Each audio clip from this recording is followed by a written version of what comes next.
What if you could make your rental look like a custom high-end home without risking your security deposit? As an interior designer, I'm going to share 7 secrets to do just that, and I'll show you why the most common solution, peel and stick wallpaper, is often a terrible mistake that can damage your walls. Let's jump right in. Secret number 1, the no paint fabric feature wall. Secret number 1 is one of my favorite ways to get a big impact without the risk. We are going to create a custom fabric wall. This method is so much safer than peel and stick, which can be a real gamble. Its success often depends on the quality of the glue and whether your wall has the right paint finish, like a satin or semi-gloss. This fabric wall, however, works every time. Just take a large, inexpensive artist canvas, stretch your favorite fabric over it, and staple it to the back. Voila! Your art is ready. Secret number 2, the 10-minute hardware swap. Next, upgrade your home in 10 minutes by swapping out the cheap, generic hardware on your kitchen cabinets or bathroom vanity. It's a small change with this enormous impact. Just remember to bag and label the originals so that you can easily swap them back when you leave. Secret number 3, hang curtains like a designer. Okay, this next secret will single-handedly elevate any room in your rental. We need to talk about those sad standard issue vertical blinds. The secret isn't just to add curtains, it's how you hang them. There are 2 rules you must follow. Go high, go wide.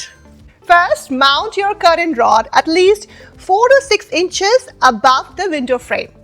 Second, make sure the rod extends 6 to 10 inches wider than the frame on each side. This allows the curtains to frame the window when they are open, letting in maximum light. This trick creates the illusion of taller ceilings and much bigger windows, instantly making your room feel more spacious and luxurious. Your curtains should be long enough to just kiss the floor. And don't worry about the old blinds. You can often unclip them and store them or simply hide them completely behind your beautiful new curtains. By the way, if you're finding these kind of practical design secrets helpful, take just a second to hit that subscribe button below. I share new ideas every week to help you create a home you truly love, and I would be so happy to have you as a part of our community here. All right, let's move on to one of the biggest problem for renters, the floors. Secret 4, cover ugly floors like a pro. Hate your rental flooring?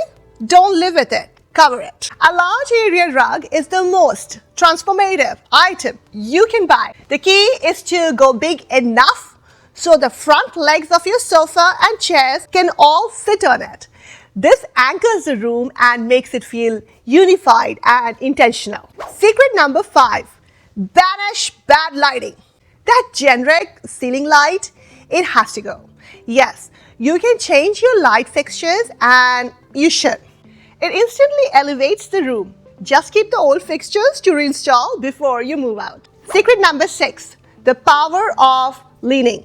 For an effortlessly chic look, lean your largest pieces. A full-length mirror against the wall will bounce light around the room and make your room feel bigger. No hooks required. The same goes for the oversized art. It is a sophisticated high-impact look with zero commitment. Secret number 7, maximize the vertical space. In a small rental, floor space is gold. So the secret is to think vertically. Tall bookshelf makes the ceiling feel higher, and tension rod shelving can add tons of storage without a single screw. It's about using every inch you have in your rental. So there you have it. 7 simple ways to make your rental feel like a custom home. My question for you is, what's your best rental-friendly hack? Share it in the comments below. If this was helpful please like and subscribe. It makes a huge difference. And now get ready to create a space you truly love. You can check out my video on 7 clever ways to make any small room feel bigger right here, or check out my playlist of designer tips right here too. Thank you so much for watching, and I'll see you in the next one.